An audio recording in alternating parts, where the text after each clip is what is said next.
Do international doctors in Australia have to work in rural areas? We'll find out in this video.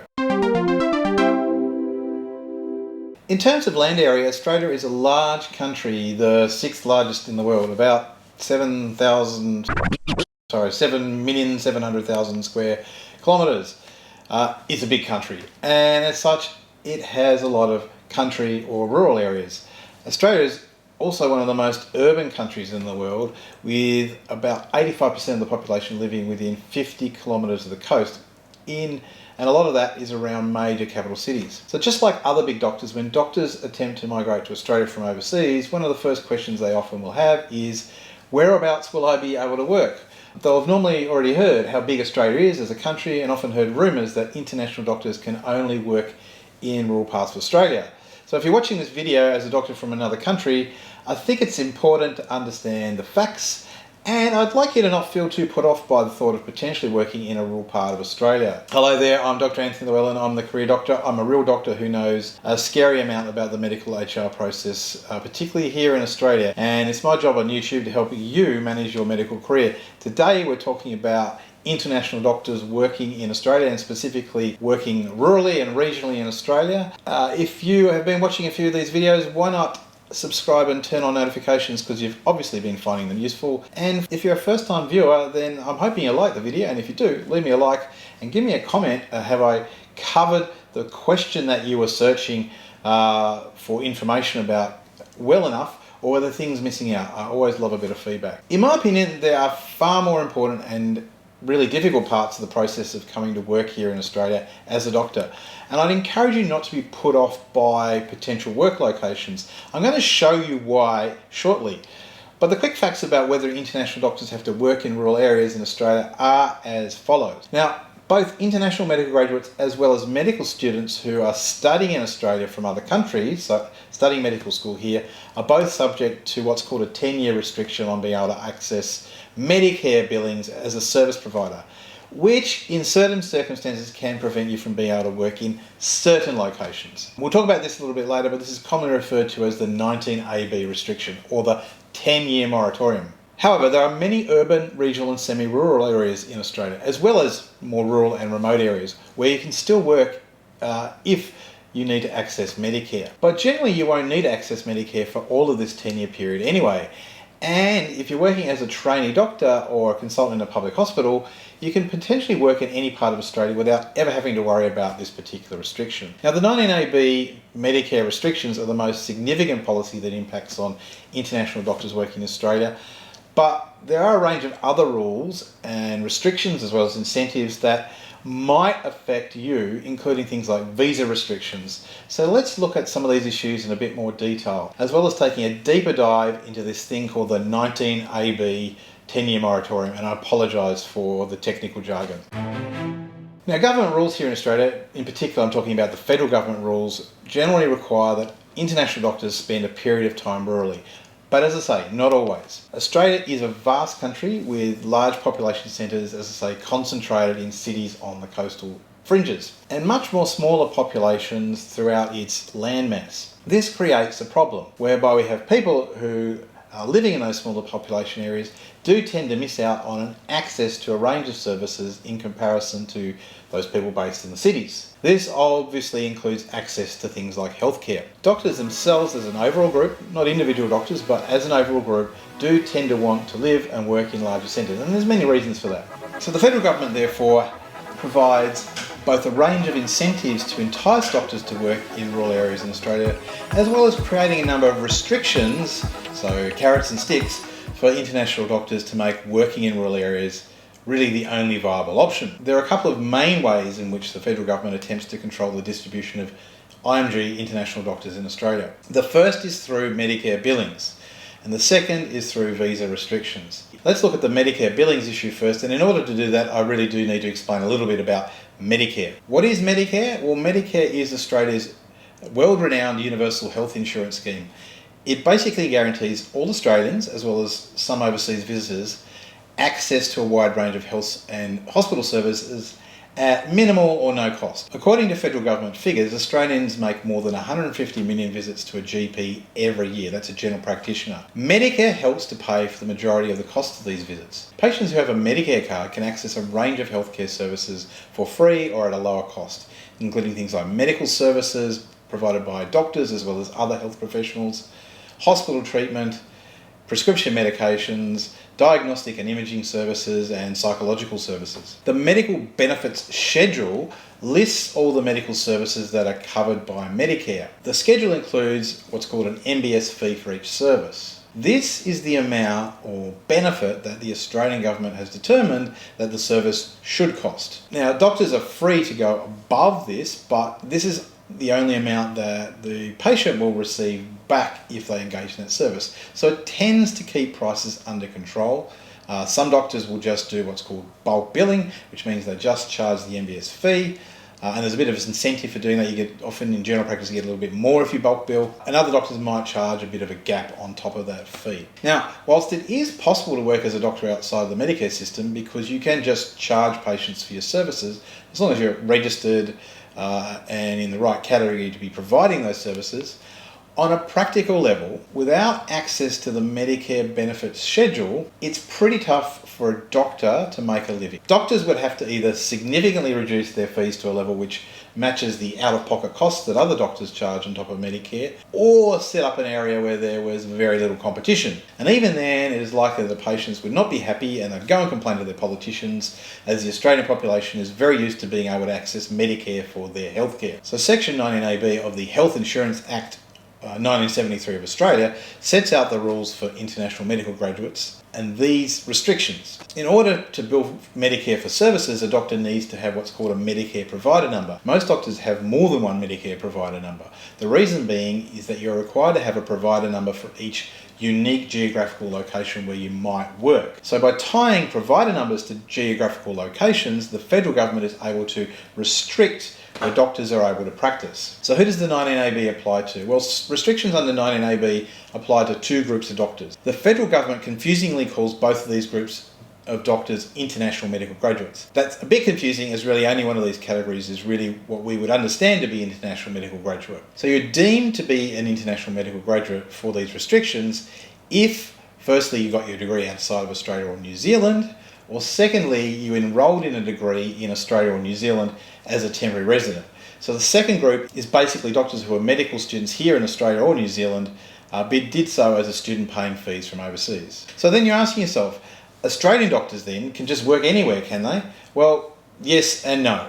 In order to charge for Medicare services, all doctors, including Australian graduates and those under 19AB restrictions, have to meet certain other qualifications. For most doctors, this means being what is called vocationally registered, or what many might call being recognised as a specialist. Bearing in mind that general practice is recognised as a specialty in Australia. There are also some restrictions for what is called bonded medical place scheme. So the bonded medical place scheme basically is a return of obligation scheme where the federal government has agreed to cover some of the costs of university education for Australian citizens going to Australian medical school, in return for which those graduates then have to do a certain number of years in a rural or regional area. Doctors who are Australian citizens or permanent residents are subject to another restriction under Medicare as well. This is called the Section 19AA. So what is 19AA? Well, doctors who are permanent residents or citizens of Australia must become vocationally recognised. Doctors become vocationally recognised by getting a fellowship qualification in a specialty, remembering that general practice is a specialty in Australia. So under 19AA, you can't get a Medicare provider number, at least one where you can charge for services, if you are a permanent resident or citizen of Australia and you're not recognised as a fellow by one of the colleges. You can, however, get approval to go on to what's called the 3GA program. Sorry, I promise I am going to finish with the bizarre meaningless letters and numbers soon. So if you don't hold fellowship, you can provide services covered by Medicare if you're on a Section 3GA approved training or workforce program. As of the time of doing this vlog, there were a number of open 3GA programs. So most of these programs relate to supporting doctors on a training pathway to general practice. For example, the Australian General Practice Training Program, the AGPT PTP, is the biggest program under this, and is geared towards basically supplying most of the general practice workforce. The reason being is that the federal government covers general practice, and so therefore it's responsible for also generally training most of the general practitioners. Now, in order to properly understand 19AB restrictions and where you can work, I also have to talk to you about something called DPA and DWS. Sorry, more acronyms. Under 19AB, you must work in a distribution priority area if you're a general practitioner, or what's called a district of workforce shortage if you're a non-GP specialist, for at least 10 years. Distribution priority areas are a very new concept in Australia. They've been developed because the previous concept, which is and was district of workforce shortage, wasn't making a whole lot of sense. To explain this, I think it's useful to have a look at a handy tool on the internet. I'm going to take you to the Health Workforce Locator, which is a very handy and useful tool, and in the description I'll leave a link to that tool. It's something that's very handily put together by the federal government, which really helps to explain what I'm talking about. So here we are on the federal government's health.gov.au website, and this is the Health Workforce Locator. It used to be called Doctor Connect. I don't know why they've changed the name of it. That was something that people recognise. If you Google Doctor Connect, you can generally find it still. And it explains a lot of things, this website, so it's really handy. As you can see, it's been set up to help international doctors understand a bit of the process of coming to Australia. So we click on here, Start Now, for the locator, and eventually a map of Australia pops up. Now they've done a few changes to this, and it's a bit annoying because you've got to actually put in an address before you get any data, but you can see here there's lots of ways of configuring this map, and I'll take you through the various options, but we'll start with just showing you the classification areas. So what I want to do is firstly click on the remoteness areas here, and we will have to type in an address. So what I'm going to put in is Sydney here, and I'll zoom us in to Sydney, New South Wales, but we can zoom it back out again. I'll just drag that across, back up. Alright, so you can see that the Australian System for Geographical, ASGS meaning. So the Australian Statistical Geography, the Australian Statistical Geography Standard is a way of classifying remoteness areas, and you have remoteness area 1, which is basically a major metro centre, out to very remote, which is RA5. So that was the existing classification system up until recent. They've now come up with a more complicated system which gives you 7 different variations, and that is called the Modified Monash model. Arguably it's a bit better, but you can see here that they've had various ways of classifying population areas in Australia, or geographical areas in Australia, in terms of determining access to resources and things like that, and people are never happy with them, and they're always playing with these tools. The issues around fairness, and you see bizarre things happening where people are comparing one centre to another centre, and then they do a new revision of it to try and get it better. So again, if we focus in on Sydney here, we'll see that this is the new Modified Monash model, and you can see there's 7 different variations for Modified Monash. Again, the most yellow was rural, that's around Alice Springs, so that's MM6. Darwin up here, but you can see, what's that, about 80%, maybe 75% of Australia is very remote. It's not a lot of people living in those areas. This is the remote communities, again not a lot of people in these, and then you get to this green area here, which would be small rural towns. That's quite a big part of Australia, so you can see the difference between that and the remoteness area classification system.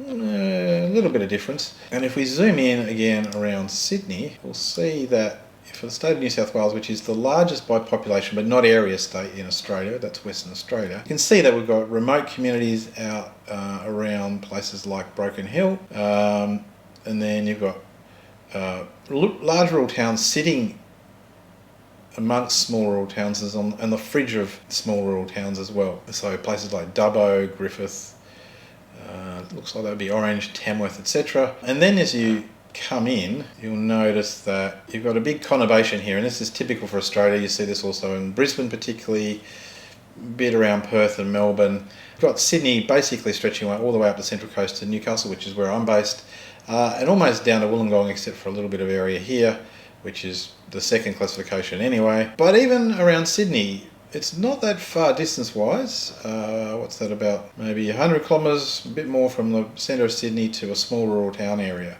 And certainly if you're living on the coast, you can quickly get into the rural areas quite quickly. And a lot of these MM3 large rural towns are within driving distance of major metropolitan areas. And that's important to note, because even if you're working in one of these areas, you might, be able to live on the fringes of a metropolitan area and work in a rural area. It's not as if you're automatically going to be sent out to Boomerang, I think that is, Emerang, sorry, or Condobolin. There are lots of opportunities in places like Molong and Katoomba and Muswellbrook. So that's the classification systems. Now I want to show you the distribution priority areas, and this is how the federal government now determines where an international doctor doing general practice can work, or the other way of looking at it is where they're restricted from not being able to work. And it's very much a binary system now, so the colours will go, we'll just have two lots of colours.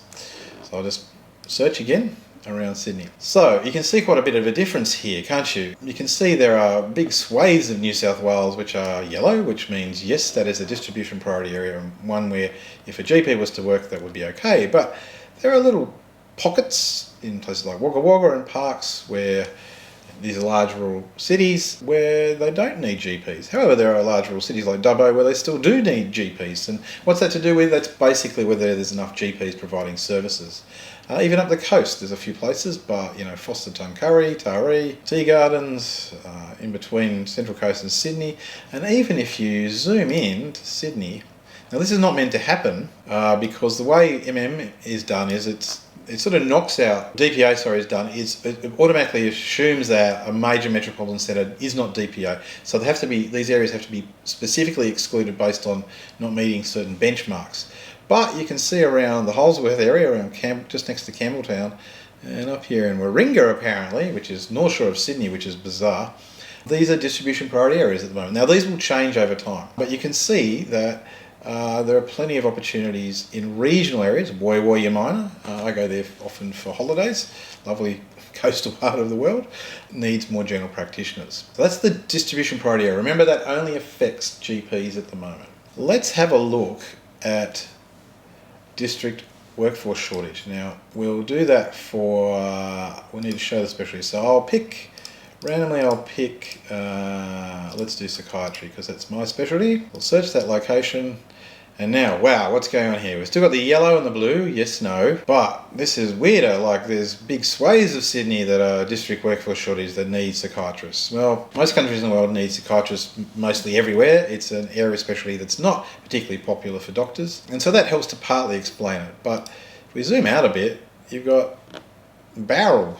Why is this big part of the Southern Highlands just on the fringes of Sydney all of a sudden excluded from psychiatry for district workforce shortage? Well, the reason for that is that the way DWS is determined is cruder than DPA. Basically based on average billings for that specialty, for that geographical location, and if basically the billings for that specialty are above average compared to the average across Australia, it's blue, and if it's below average, it's yellow. And that's how it's worked out. And so you can see how it doesn't quite tend to make as much sense. But the sum total of that is that there are plenty of opportunities for psychiatrists to work in Australia, definitely in pretty much urban centres, basically, including around Sydney. And if I zoomed out to other centres, you'd see the same thing. What I might do is then, and you might ask, well, why are they just showing 8 different specialties? I really don't know. These tend to be the specialties that are most in demand from a workforce perspective. Apparently, there are processes for determining where other specialists can work as well that are similar to this. But let's have a look at a couple other examples. So we might go for Melbourne anaesthetics. I'll get rid of psychiatry. So if you're an anaesthetist overseas and you think you're working in Melbourne, again, plenty of opportunities around Melbourne. Not in Geelong apparently, which is weird because I've looked at this recently for general practice, and if you're a GP, you can work in Geelong, but if you're an anaesthetist, you can't. Again, that's usually due to the fact that the specialties tend to need less specialists in a certain area to breach the benchmark. So if there's a group of anaesthetists, for example, in Geelong, providing the services, that will skew how these things look. Important thing to note is that, as I say, these do change over time. If you get an appointment in a DPA or DWS area, they won't kick you out because the map's changed, but it might be difficult, and this is why you need to be thinking a little bit about where you're locating yourself, because maybe you've set up in Manningham East as a GP, but that changes and you want to move to another practice location down the road in Melbourne. Well, they might all be blue and you might have to up where you live and move to somewhere like Marysville to be a GP if you're still under the moratorium. We'll have a look in, let's look for general surgery in Adelaide, and you can have a play along with this yourself. It's quite fun really to spend a bit of time with. Again, general surgery, you know, there are a few locations in Adelaide where they don't need general surgeons, but this is all Adelaide. A lot of need for general surgeons basically throughout South Australia by the looks of it, except for small pockets just around Adelaide. For our last example, why don't we look at radiology around Perth here, and as you can see it's a similar looking picture. A suburban outer centre of Perth doesn't need radiologists. A couple of the coastal areas in Fremantle, but actually in the middle of Perth they do if we zoom in. And if we click on GP here under distribution priority area, you can again kind of see that DPA is kind of making a bit more sense as a system. So that's the Health Workforce Locator tool. I'd encourage you to play around with it. I think the main reason I would encourage an international doctor to have a play with this tool is it does demonstrate that it's not about being sent to the middle of Australia if you're a rural doctor. There are plenty of opportunities to help in areas where people do need health services that aren't too distal from major centres. So let's talk about the 10-year moratorium. So the 10-year moratorium is what it says it is. It's a period that starts from the first day of medical registration in Australia that goes for 10 years. All international medical graduates are subject to this moratorium, including those ones that really aren't medical graduates, that are medical students who graduated in Australia from other countries. The restrictions will end for you after 10 years, but only if you become a permanent resident or citizen by this time. But the good news is that most IMGs, if they have gotten this far, like 10 years working in Australia, will have already been eligible for permanent residency by that time and usually become permanent resident or citizen. If, however, a doctor does remain a temporary resident, their moratorium continues until the time that they become a permanent resident or citizen. So you're still subject to the 19AB restrictions. But if you do not have a fellowship qualification when you become a permanent resident, you will be subject to the other rules under the 19AA. So you similarly won't be able to access Medicare through a provider number. Now, can you speed up your 10-year wait? Yes, you can. There are options for reducing the amount of time under which you are restricted in your Medicare provider number. But as we've highlighted already, you may not necessarily wish to consider these options if you don't have a clear path to permanent residency or citizenship in a shorter period of time. You can do what's called moratorium scaling. Moratorium scaling allows you to reduce the amount of time you must work in an area classified as DPA or DWS. And so we're back here on the federal government's website and we can see some information about moratorium scaling, and there's a handy little tool here. Again, I'll leave links to all these, well, this main site in the description below, but you can see that moratorium scaling is based on the previous remote area classification system, 5 graded systems. If you're lucky enough to be working under a DPA or DWS in a major city, you get no relief for doing that. If you go out to an inner regional location, you will get a small amount of credit towards your work in that area, and it goes up to, so if you work in a very remote area, you can reduce your moratorium to as low as 5 years. Working in these eligible locations lets you collect what's called scaling credits. The more credits you have, the sooner you can work in any location across Australia. Now, is sitting it out an option? Well, I hesitate to answer this question because I truly do believe that working in regional and rural Australia offers significant benefits to doctors. But if you're truly not inclined to work in one of the more rural regions of Australia, then sitting it out might be an option for you. Let's take the situation of an IMG who comes to Australia and works their way into a resident medical officer role in a city hospital as part of what's called the standard pathway. So this doctor will work off one of their 10 years just doing their provisional registration year to gain general registration. Let's then say that they take a further couple of years as a senior resident whilst working themselves towards a specialty training program. So we now have 3 of the 10 years done. And then let's say that they enrol in adult physician training and take 3 years to complete the basic training. That's up to 6 years. And then they take a further 3 years to complete an advanced training and a year off to complete some research, maybe a PhD.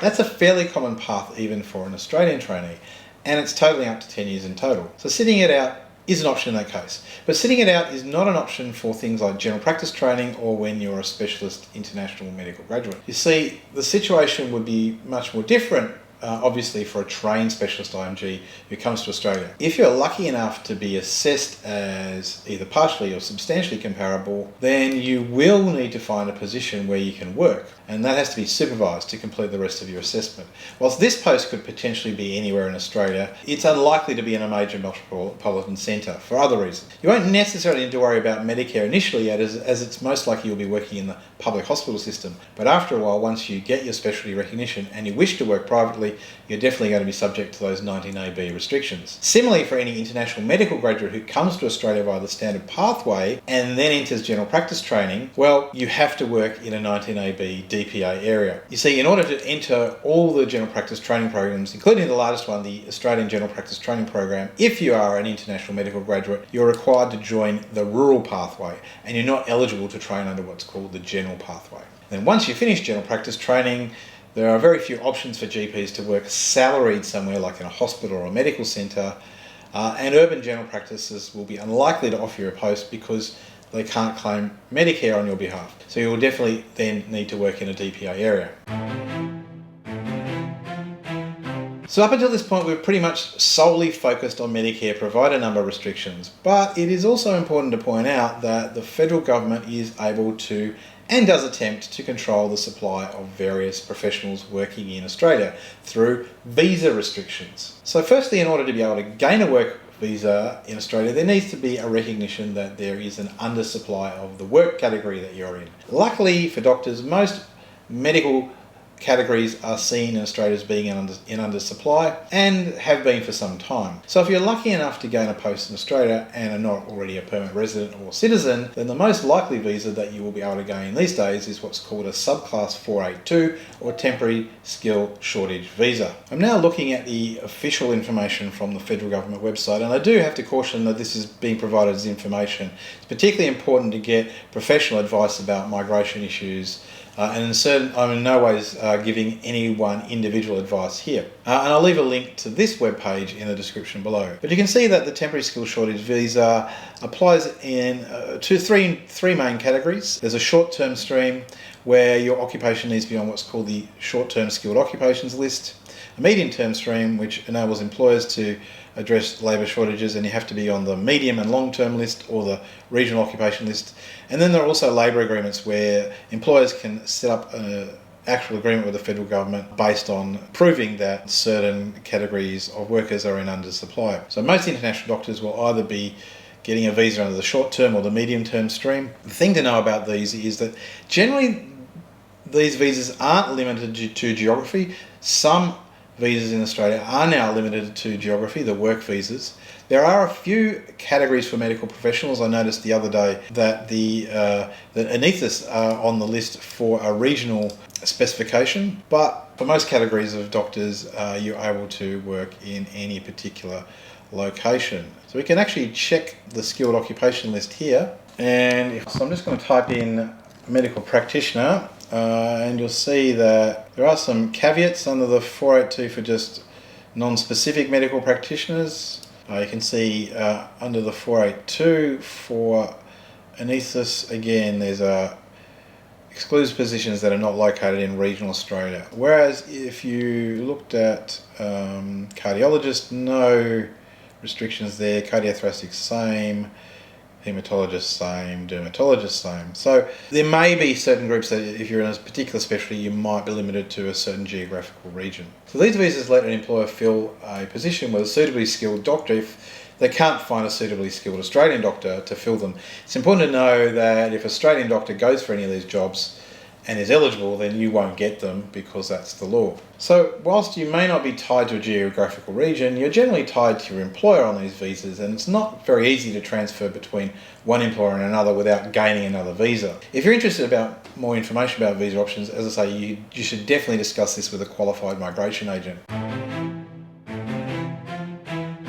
Now, up until now, we really haven't discussed much about the role of the state and territory governments or the employers in the whole equation. Public hospitals in Australia are run by the state and territory governments. These governments also often pick up a lot of the slack around primary care in the rural regions. So unsurprisingly, these governments also attempt to exert some control over where international medical graduates work. Mostly they do this through marketing and the use of incentives, but they can also restrict whether a hospital can advertise a certain position to an international graduate, and also set some of the rules around these advertisements and circumstances. But there's another big factor that weighs upon where IMG doctors do end up working, and that is the labour market itself. Generally speaking, medical positions fill up towards the major capital centres, and vacancies will draw doctors in from regional and rural centres. So therefore, it's not surprising that there are simply more opportunities for IMG doctors in the regional, rural and remote areas, as there are more vacancies to fill in these places. On the flip side, however, a number of these locations have become very focused on